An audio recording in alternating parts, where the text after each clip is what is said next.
Puji Tuhan. Apa kabar Ibu? Apa kabar? Puji Tuhan. Semua baik yang Tuhan lakukan, amin. Kalau kadang kita nggak lihat jalan Tuhan, tapi semua yang Tuhan lakukan itu baik. Musa pernah berkata sama bangsa Israel seperti ini. Kalian boleh melupakan Tuhan, kalian boleh mengabaikan Tuhan, tapi Tuhan tidak pernah sedetik pun melupakan dan mengabaikan. Kita bisa hidup di jalan-jalan kehidupan kita, sambil kita hidup di jalan kehidupan kita lupakan Tuhan. Sering kita lakukan, kita mengabaikan Dia, tapi Tuhan tidak pernah melupakan dan mengabaikan setiap kehidupan kita. Amin. Puji Tuhan. Pada malam hari ini kita mau sama-sama belajar tentang kebenaran firman Tuhan. Bapak Ibu Saudara, saya ambil judul khotbah pada malam hari ini bicara tentang sentral. Coba sama-sama kita belajar bilang sentral. Sentral. Udah agak bule ya suaranya ya. Sentral itu artinya pusat. Bilang sama-sama pusat. Pusat. Anak saya Enoch, kalau dia bilang pusat, itu artinya udel. Tahu udel Bapak Ibu? Apa ya? Pusar. Ya itu. Kalau dia bilang mami pusat, berarti itu artinya udel. Nah, Bapak Ibu Saudara terkasih, apa yang dimaksud dengan pusat? Pusat dalam kamus bahasa Indonesia dibilang itu titik tengah. Titik tengah. Nah, titik tengah itu di mana seluruh perhatian tertuju kepadanya. Pusat itu pasti yang memimpin segala sesuatu. Contoh, pusat Indonesia ada di pintar, saya cari pintar 100. Nah, pusat GPI ada di pusat seperti itu. Nah, kehidupan kita juga ada yang memimpin, ada yang menjadi pusat di mana seluruh perhatian kita harus tertuju. Pusatnya bisa di dalam Yesus, bisa juga di dalam diri kita sendiri. Kita yang tahu jawabannya. Sama-sama kita buka Alkitab kita dalam Galatia pasal yang kedua. Galatia, Efesus di perjanjian lama, ya perjanjian baru. Saya mau menguji, ternyata fokus. Yang sudah dapat, ya. Kali ini disuruh cepat-cepat baca Alkitab ya. Yang menang nanti ditraktir Pak Iwan. Galatia 2 ayat yang ke-20 sudah dapat? Oke, kita baca ya. Dalam hitungan ketiga, 1, 2, 3, ya. Namun aku hidup, tetapi bukan lagi aku sendiri yang hidup, melainkan Kristus yang hidup di dalam aku, dan hidup yang kuhidupi sekarang di dalam daging adalah hidup oleh iman dalam Anak Allah yang telah mengasihi aku dan menyerahkan dirinya untuk aku. Puji Tuhan. Sekarang itu Bapak Ibu Saudara. Bapak Ibu Saudara. Halo?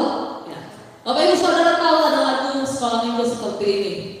Hidupku bukannya aku lagi, tapi Kristus dalamku. Hidupku bukannya aku lagi, tapi Kristus dalamku. Amin. Hidup kita bukan kita lagi, tetapi Kristus yang ada di dalam kehidupan kita. Paulus berkata bahwa hidup dia bukan dia lagi. Berarti sepenuhnya hidupnya telah dikendalikan oleh Kristus, oleh Yesus. Amin.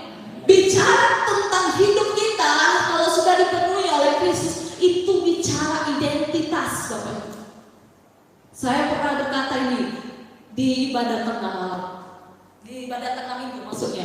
Identitas kita, identitas saya bukan lagi Nahampun sebenarnya. Identitas Bapak Jason bukan lagi Bapak Jason. Identitas saya bukan pendeta. Identitas Bapak Ibu Saudara bukan pekerja, bukan juga pegawai, tapi saya mau katakan identitas saya dan saudara itu Kristus. Kenapa? Saya dan saudara ditebus dengan darah yang mahal.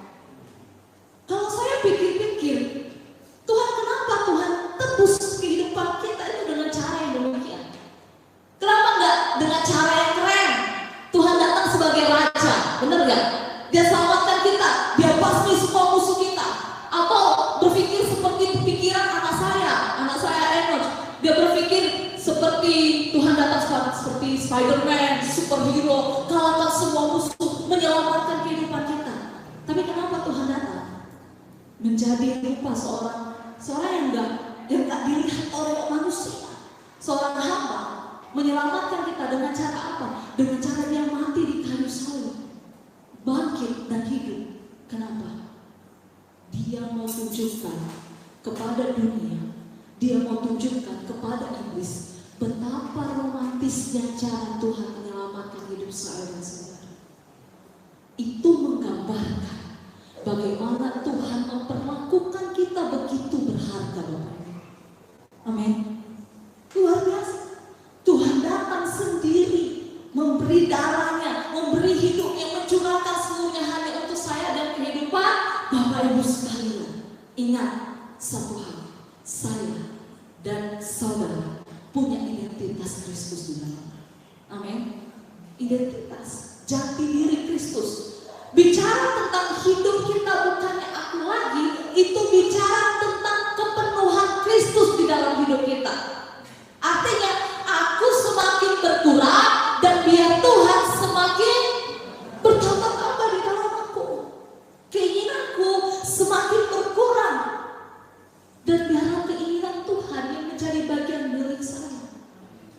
Ketika keinginan Tuhan menjadi milik bagian hidup kita semua, Bapak Ibu Saudara, percayalah firman Tuhan bahwa tidak ada rancangan Tuhan yang tidak mendatangkan damai sejahtera. Semua mendatangkan damai sejahtera. Semua mengajak kehidupan kita.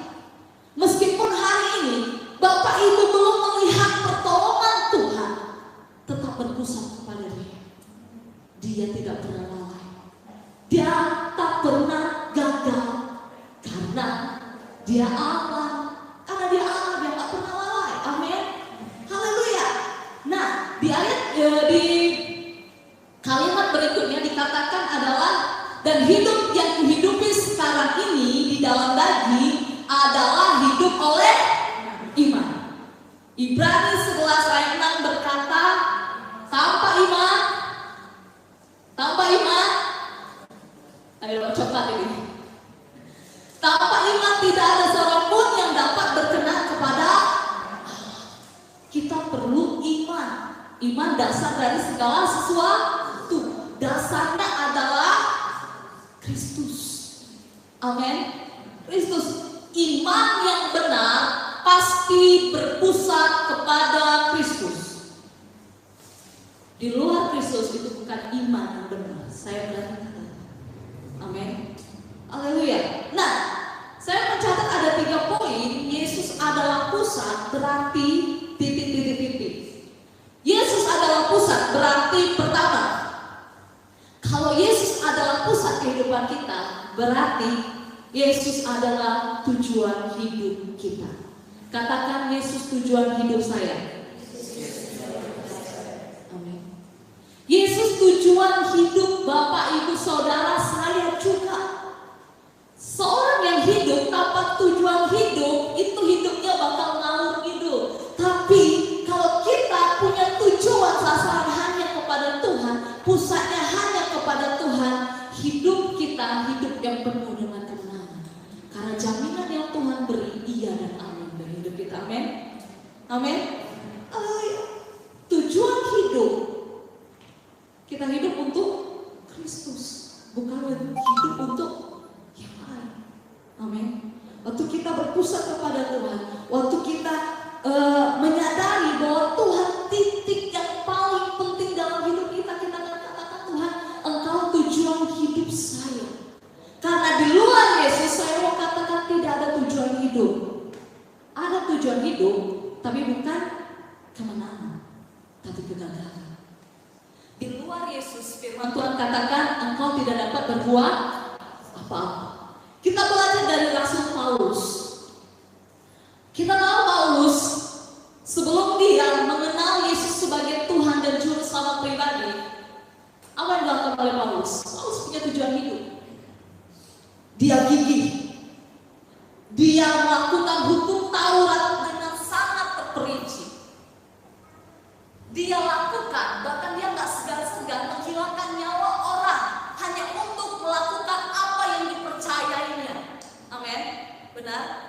Tetapi ketika dia tahu tentang Yesus sebagai Tuhan dan Juru Selamat pribadi, apa yang dilakukan oleh Paulus? Dia berani katakan di dalam Filipi 3 ayat yang ke-8. Filipi 3 ayat 8, saya membacakannya.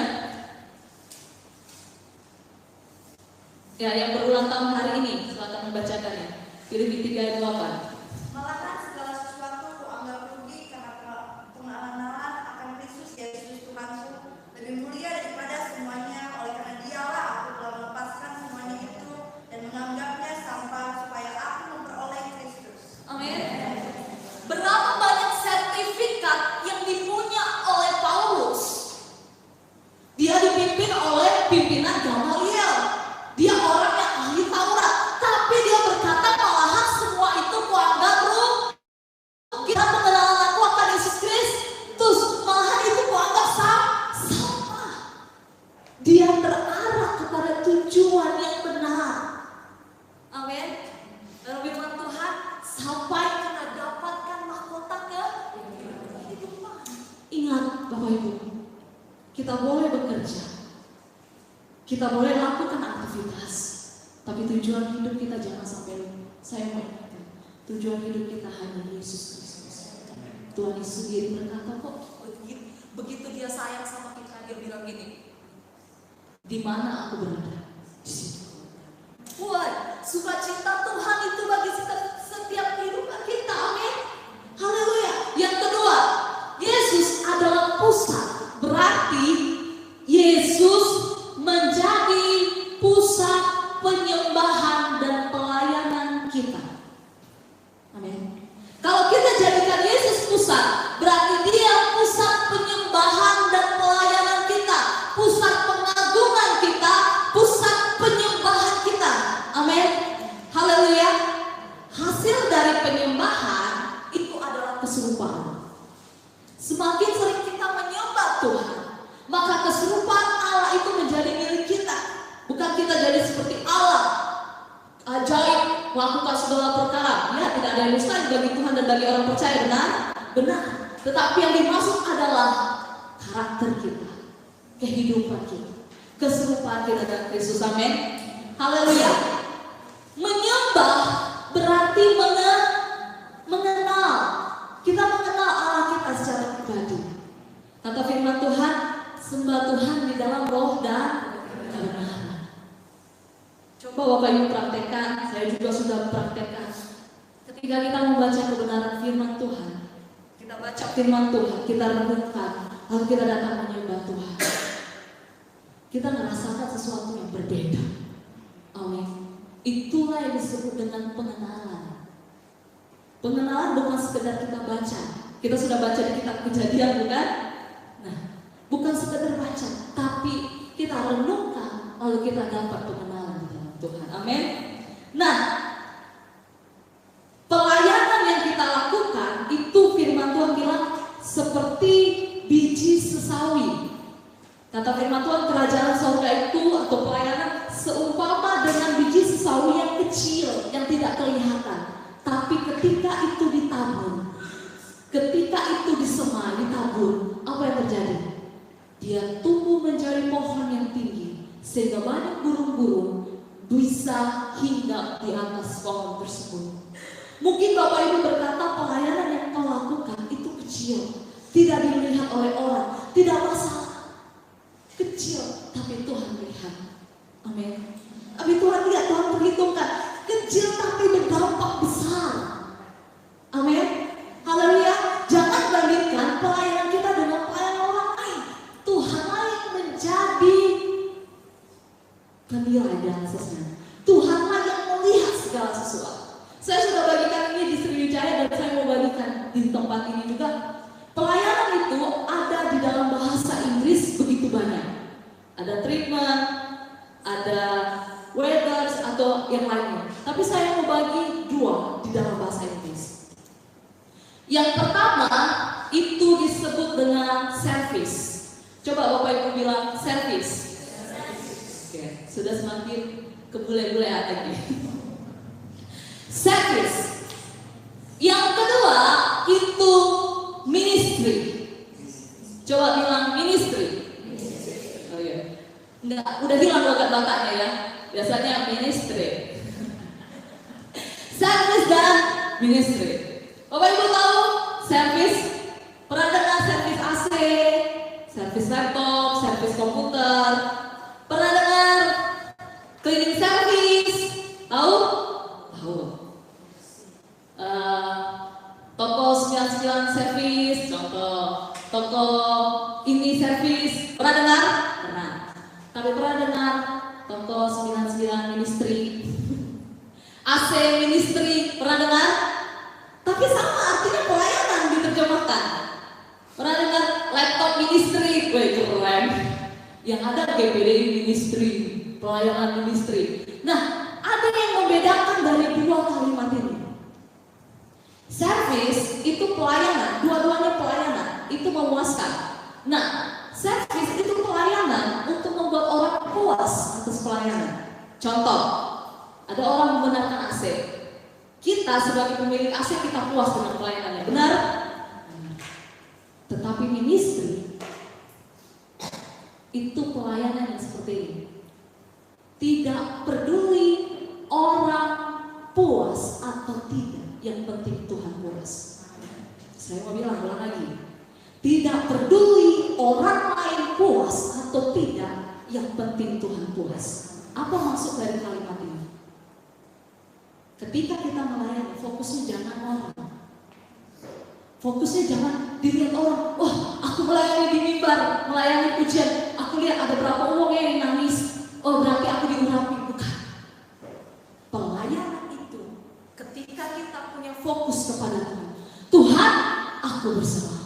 Aku tidak ada apa-apa, tapi aku mau belajar melayani. Aku mau puaskan hati. Bangun dulu hubungan dengan Tuhan. Ketika fokus kita kepada orang lain, kau akan kecewa. Ketika pusatmu kepada orang lain, bukan hanya kecewa, engkau sementara sedang mencuri kemuliaan Tuhan. Kenapa?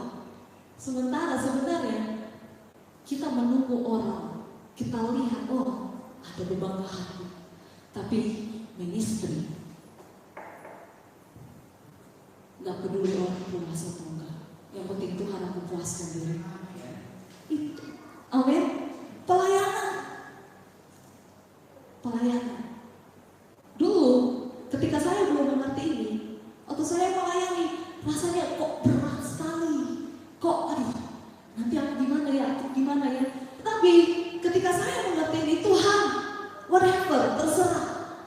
Engkau yang mempercayakan saya membawa api dari Allah. Dan saya mau belajar untuk tunduk. Dan saya mau belajar untuk berserah diri kepada Tuhan. Untuk puaskan hati Tuhan. Ketika kita tahu hal itu, Bapak Ibu Saudara, itu yang disebut dengan pelayanan ministry. Amin. Lakukan hal apapun, menolong orang lain sekalipun. Walau orang yang kita tolong tidak tahu diri. Tapi ketika kita lakukan, Kolose 3 ayat 23 berkata, apapun juga yang kamu perbuat, perbuatlah itu seperti untuk Tuhan dan bukan untuk manusia. Seharusnya ini sudah jadi ayat hafalan kita. Kalau aku lakukan, bukan untuk dilihat orang, tapi untuk Tuhan. Amin. Pelayanan. Yang ketiga, Yesus adalah pusat. Berarti ketika Yesus adalah pusat kehidupan kita, melakukan kehendak Yesus. Kalau Yesus jadi pusat hidup kita melakukan kehendak Yesus. Amin. Amin. Bukan tradisi yang kita lakukan, bukan tradisi, bukan kata orang, bukan kata hati, tapi apa kata Tuhan bagi hidup kita. Bapak Ibu tahu pasti tentang iman Abraham. Wow, kalau saya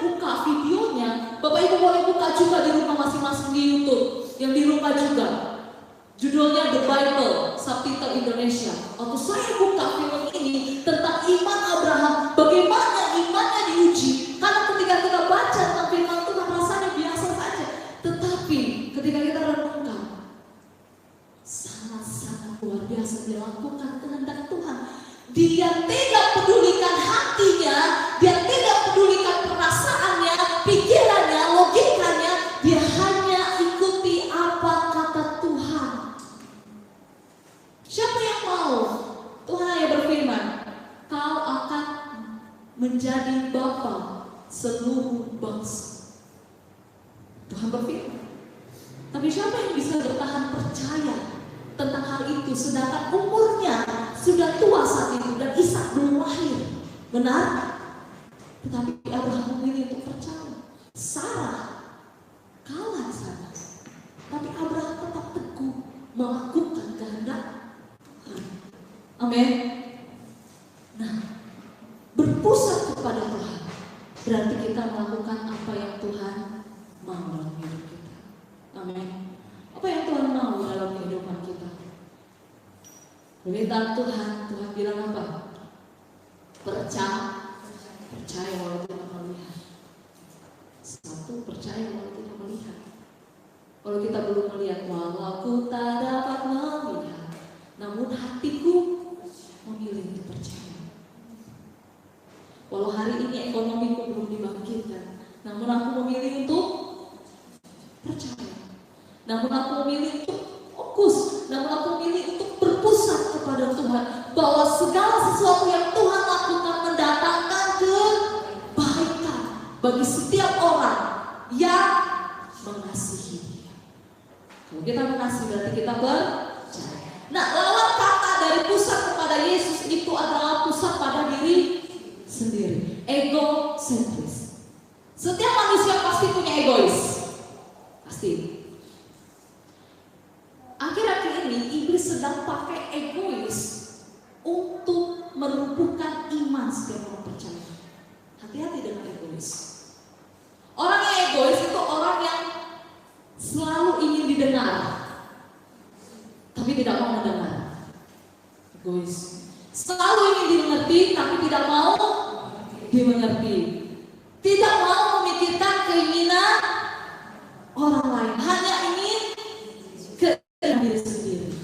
Bapak Ibu, orang yang egois, orang yang pusat hidupnya hanya pada diri sendiri, itu orang yang sangat sulit untuk mengucap syukur. Tapi ketika kita pusat kita pada Yesus Kristus, tak ada kata sulit untuk mengucap syukur. Gak ada makanan pun Tuhan terima kasih, sakit pun Tuhan terima kasih. Ketika pusat hidup kita benar. Rumah tangga sebenarnya masalahnya bukan yang besar, tapi berawal dari hal yang kecil.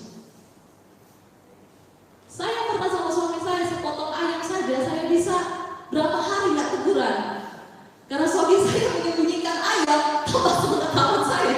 Dan waktu saya buka kartu, ini serius ini supaya kita tahu ini egois ini. Dan saya marah karena orang belum makan, gini ya kan. Mumpung gak ada orangnya. Nah, belum makan ini. Saya marah gitu kan. Lalu saya mulai. Padahal kecil, bisa sebenarnya sama-sama memperselesaikan masalah tanpa egois. Tapi mulai dirajang di otak, mulai dengar pikiran-pikiran, mulai iblis menguasai. Udahlah. Itu namanya egois. Tapi waktu kita pusatnya pada Tuhan, oh ya sudah, seburuk-buruknya suamiku itu tetap pemberian Allah bagiku. Itu tetap pemberian Tuhan. Kalau aku sakiti pemberian Tuhan, aku sakiti hati Tuhan.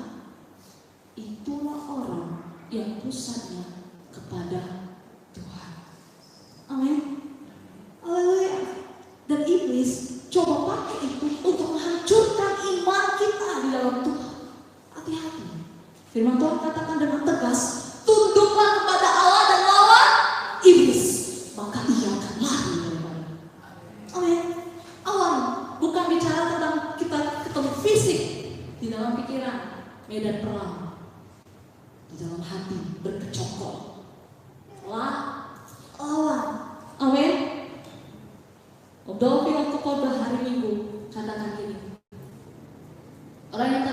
adalah orang yang tahu bagaimana memperlakukan Tuhan. Ketika saya dengar itu, waktu saya dengar khotbah itu, saya menangis. Tuhan, sebenarnya sejauh ini bagaimana saya memperlakukan Tuhan? Dan biar ini menjadi perenungan kehidupan kita. Fokus saya sebenarnya kemana? Kalau fokus saya ke hidup saya sendiri, berarti saya belum benar memperlakukan Engkau. Tapi ajar hidup saya untuk saya berpusat kepada Tuhan dan tahu cara memperlakukan Tuhan. Cara berdoa. Konyolnya, ada ketika saya berdoa, saya berkata seperti ini. Tuhan, kalau saya berkata seperti ini di hadapan Tuhan, apakah malaikat di surga tertawa dengan perkataan saya, gitu kan? Nah, tapi hati kita sendiri yang tahu bagaimana cara kita memperlakukan Tuhan dengan benar. Amin. Tetap berpusat kepada Tuhan. Tetap pegang janji-janji Tuhan. Tetap percaya sampai kita menang. Sampai Raja kita datang menjemput saya dan saudara. Ketika kita menang, firman Tuhan mencatat kepada yang menang dikaruniakan pakaian putih. Kepada yang menang dikaruniakan mahkota kehidupan. Amin. Tetap pegang iman kita Bapak Ibu Saudara. Baik di rumah juga. Tetap berpegang teguh. Bersukacitalah senantiasa. Ini bukan permintaan, tapi ini perintah. Anak Tuhan diperintahkan bersukacita senantiasa. Adong hepeng, tetap bersukacita. Amin. Tetap berpegang teguh di dalam Tuhan. Ada atau tidak ada uang itu artinya. Jangan bingung ya, kau pikir. Puji Tuhan. Demikian firman Tuhan. Ada sebuah lagu berkata, tak akan pernah ku sesali. Bapak Ibu tahu semua lagu ini? Kita nyanyikan pujian ini